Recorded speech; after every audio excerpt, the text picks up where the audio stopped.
Oh, well, guys, welcome back to Age of Empires, and as you can see, we're already back under attack. Someone decided they weren't too happy with us, and are killing our woodcutters. So we get them out of the way here. See if we can run into one of these towers.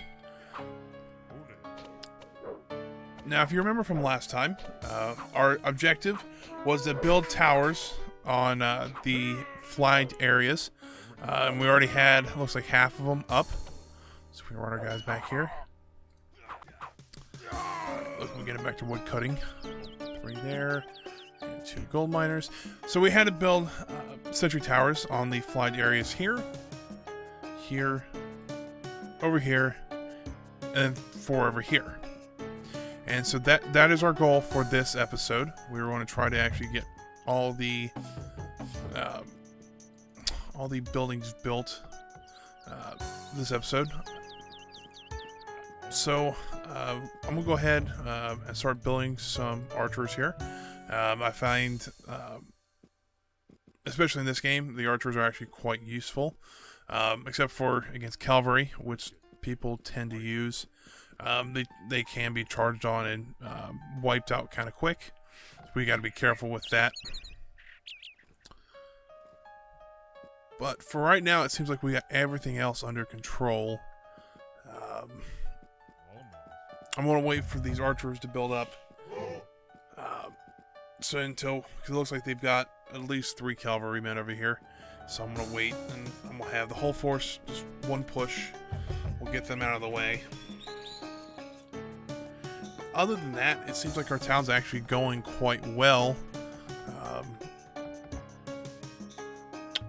Now, I did go on and actually played this just in a single-player match on moderate. And I did manage to beat it the first time, which is actually kind of surprised. But it was a little difficult. It took me about an hour and a half.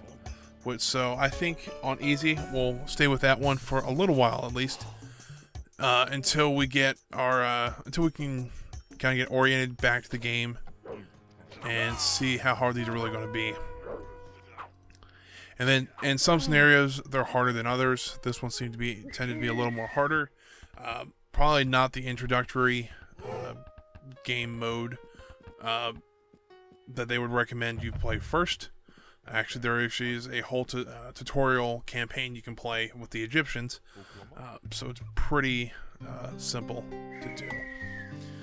Now I'm going to go ahead and start building some of the non-required buildings here. I'll show you what a market does. We'll place them right here. It can be placed anywhere, but just felt like putting it there.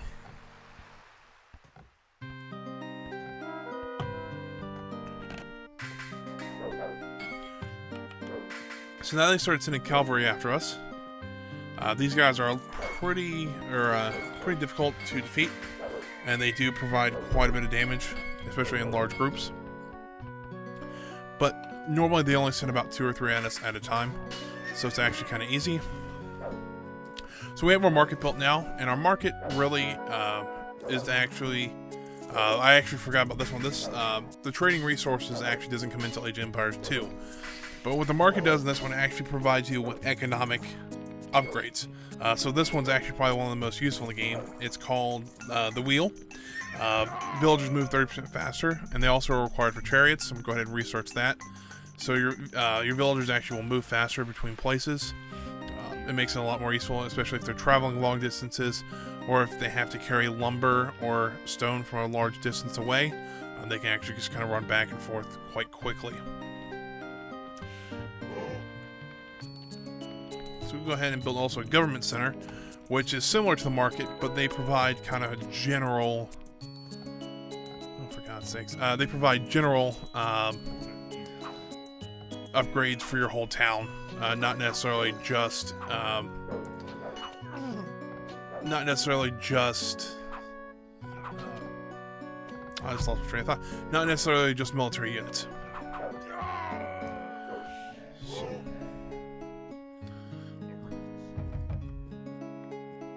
Let's go ahead and build a few more for the other side, because it looks like we were getting overrun and some of our guys were dying. So here's the government center. So they provide a couple of different ones. Nobility, So horses run faster and they have more hit points. Excuse me. Riding is actually share exploration with your allies. It's kind of useless in this one. Architecture, the build time's cut by 1/3, and all the buildings and walls actually gain health. Logistics, oh wow, so the barracks units cost 1/2 towards population limit. I don't have enough food for that one yet, but I'm going to do that one because that actually is quite a helpful one. For a couple of reasons. Number one, I don't have to build as many houses to get to where we need to be, but also we actually can just focus more on actually training our units. So I'm going to go ahead and put our gold miners, since we're out of gold right now, on to wood cutting.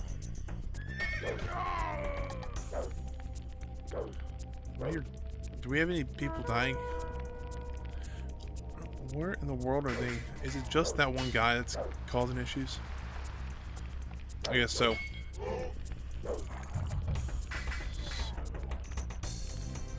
So those 4 guys will go over to help the wood cutters on the other side. And let's go ahead and save.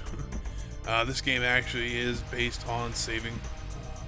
You don't save enough, you can lose quite a bit, especially if you're going to go into a battle. You can tend to lose quite a few units. Then you have to start all over again, which really sucks, especially since some of these games can last hours on end. There was actually one I remember, because I actually do own all 3 Age of Empires. I was playing a Age of Empires 3 map, and that game lasted almost 3 hours of non-stop gameplay. Although it was quite fun, it was a 2-on-2 deathmatch.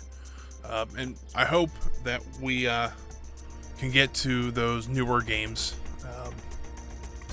Hopefully this series continues on and I don't slack out on it. So let's go ahead and start building our towers over here.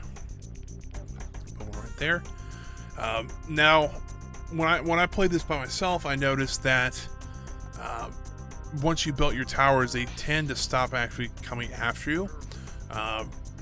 But that really doesn't mean much. Each game is always different, and they tend to throw something special at you every time. But we'll see how this one goes. So it looks like everything's doing okay. We'll go ahead and get that logistics one. That one's also a nice one. It was +2 to wood cutting. So you got your storage pit here. Oh, well, we're getting attacked again. Over here, he's kind of hidden by the tower. So it looks like we can just take care of him pretty easily. So we probably should start doing some of these upgrades. All these upgrades are upgrading the armor of our archers and our swordsmen. Alright, I probably should get somebody on that one, because that one is almost dead. But it looks like we're going to kill the guy before he kills us.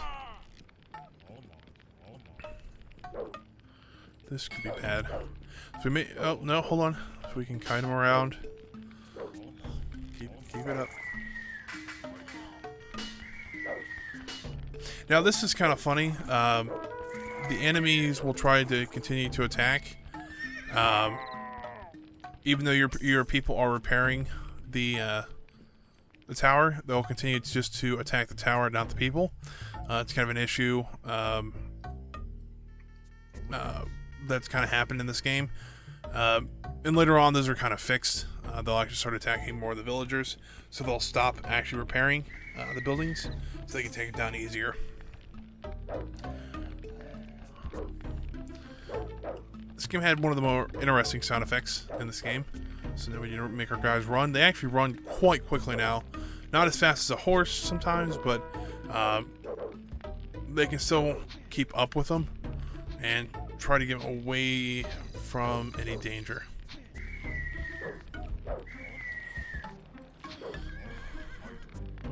Let's go ahead and just continue to pair to that one. Maybe. Now some teams are a little brighter than others. There are different difficulties of enemies. But that tends to... some of them tend to go after the villagers, some tend to go after the buildings, etc., etc. So we got another one built here. I'm going to go kill this line real quick because he can tend to disrupt your builders here.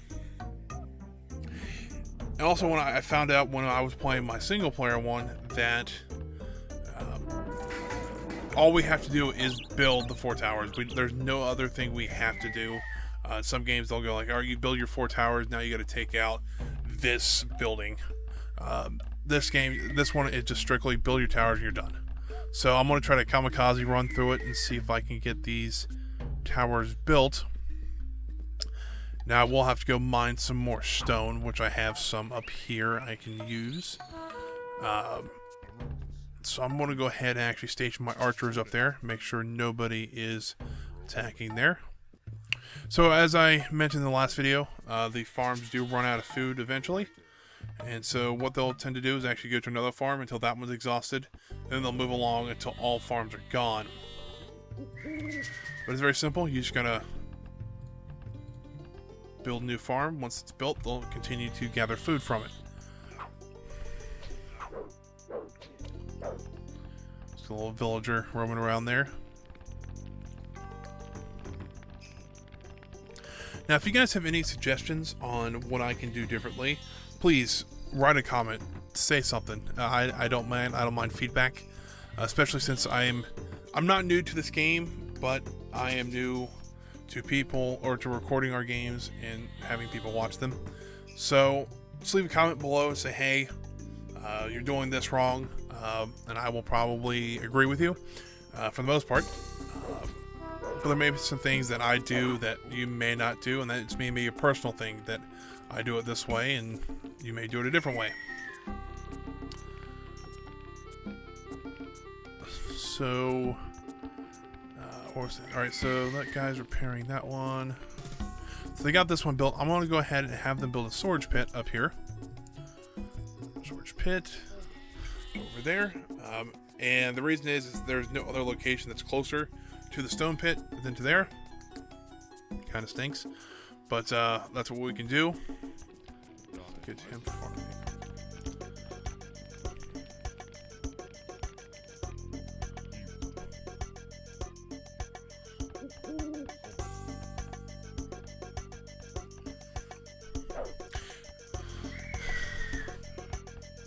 So it looks like we actually have our storage pit built now.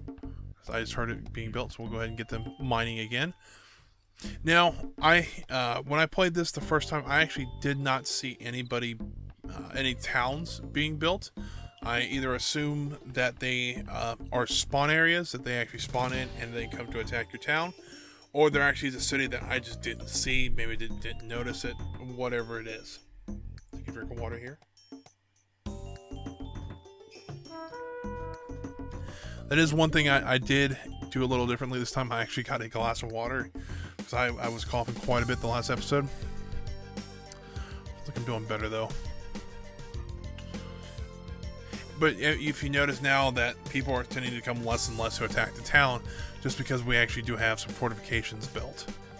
Now, if I'm not mistaken, since each sentry tower is 75 stone, it'll take me 225 stone, so I need 1 more stone if I did this perfectly, which I have a feeling I probably won't do perfectly. I remember when I said that this game can throw you a curveball? Well, it wasn't quite the game this time. It was actually Audacity, and I lost about the last 9 minutes of gameplay audio. But I think I got us back to where we kind of left off. We have enough stone here to complete the last 3 towers. We do have our military still built up the same way. We actually might have a few more archers than last time. But that never hurt anybody to have more than enough soldiers. Get our wood cutting guys back on wood cutting. We do have all of our towers built over here. All the towers have still remained over here. All the repairs have been done. And now we'll be moving our guys back over to here. And we'll go ahead and build these last 3 towers. Now, hold on, there we go. Now, hopefully, none of the rest of the towers fall over while we're doing this. I did have one attack that wasn't shown here that actually got one of these towers to, I think, 10 hit points. So it was actually quite a race to try to get those completed, and to make sure they didn't fall, because if they fell, we have to rebuild them. This time I'm actually bringing a little bit more stone with us.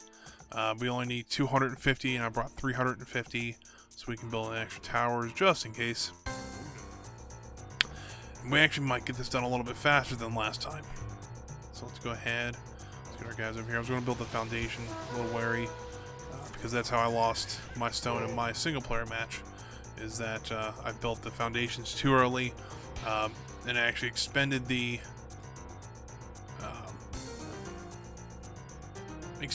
resource, but since it was destroyed, I didn't get the resource back, which kind of stinks. But that's no big deal. We can go ahead and rebuild everything like this. Flying arrows everywhere. Oh, so I think the reason they want us to build it over here, because their base is sitting right here. I actually found one of their town centers for once, which is kind of surprising. And I'm not going to worry too much about it, because all we need to do is actually build the towers. So I'm just going to go ahead and run our guys over to the next point, so we can get this one accomplished and get on to the next campaign.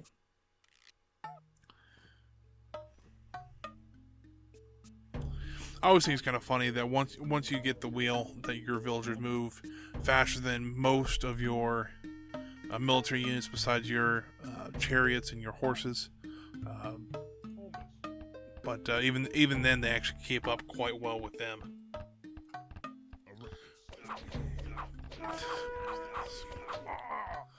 So I actually think this is going nicer than it did last time. Last time we had a bunch of animal attacks, and then we had some chariots come in and attack us. It's not fun. Go ahead, keep on marching this way. A little alley, we come down here. I'm actually kind of surprised how simple they made this campaign. Usually, especially with expansion packs, they expect people they've played the game, and so they wanted a little more challenge. And the Rise of Rome expansion actually came out a year after the original game did. So I think they already had some feedback on it, and we will keep on marching this way.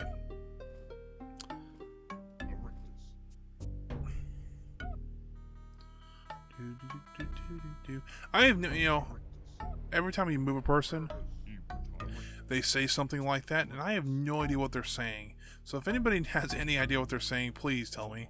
Either in the comments, that's probably the best place to put one. Say, hey, this is what they're saying, and it's actually ancient Greek for this, which means you're a moron. And it could be, but we will just take it at face value that they're actually not saying that.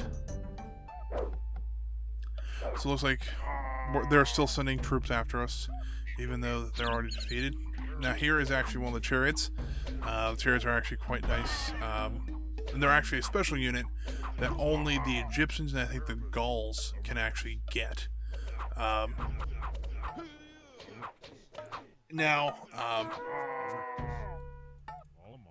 Every civilization in this game actually gets a special unit.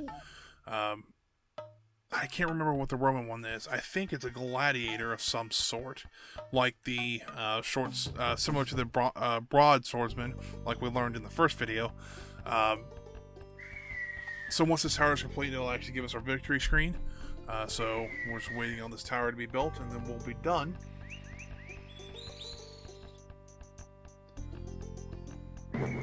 And there it says you are victorious, and everybody else is defeated. So at the end of every scenario, they'll give you like a kind of an aftermath story.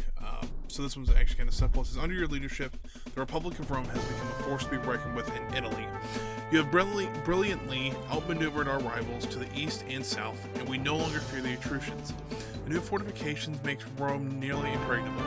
New challenges beckon, however. The Greek colonies in the south fear us now, and they are rumored that they have called for help. So that's where we're going to go for the next scenario, is actually to the Greeks. Now, if you see this screen, this is the after action. It actually shows you all the people competing in this scenario. Up top here, we have us, with Firebeat, and the Conqueror's symbol, which is the victory symbol. Now, if you notice on the other screen, or the other columns here, we have military, which is the amount of military units and buildings you had. We had quite a few, looks like 122. Economy is all your economic buildings and units. We had the most. Religion, we didn't get much into that. We'll get that into a later date. Technology is all the research we did with the wheel, the plows, and stuff like that. Survival, if we've actually survived the mission. Wonders, we didn't get into. Those are coming a little later on in the game. And then the total score, which is adding all these up across the board here. So here's where I'm going to end this video. I hope you guys enjoyed it. Hopefully next episode we'll be moving on to the Pirates of Epirus. I really hope that they get some better names with these scenarios. So if you like this video, please like this one below. And if you want to see more of these videos, please subscribe to the channel. Even those 2 little clicks mean a lot to me. So I hope to see you guys in the next episode where we'll be taking on the Greeks. Thanks, and have a great day, guys.